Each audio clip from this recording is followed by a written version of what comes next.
Priporočal bi knjigo Simona Sineka Neskončna igra, in sicer zato, ker je en dober reminder, predvsem za liderje tega sveta, da se zavedamo, da je življenje in naša igra neskončna. In jaz mislim, da je knjiga izredno poljudna, dobro napisana in seveda bi jo priporočal vsakemu. To je knjiga Dijane Matkovič Zakaj ne pišem. Priporočam jo zato, saj meni je dala en nov pogled na družbo, v kateri živimo, v bistvu na status deprivilegiranih, pravi priseljencev, vlogo žensk v družbi, odnosov med njimi, tako da ja, toplo priporočam. Pogovarjanje z neznanci. Zakaj? Delam v klicnem centru in če pogledamo, govorimo ves čas z neznanci.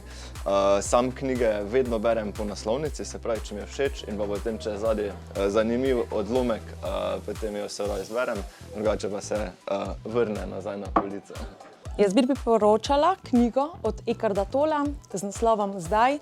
Zelo lepo se dotakne notranjega duha in odnosov z bližnjimi. Ima pa tudi eno super knjigo Nova zemlja.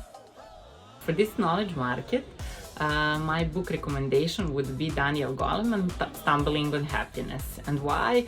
Because it was really amazing experience for me to realize that sadness and happiness can have the same outcome at the end.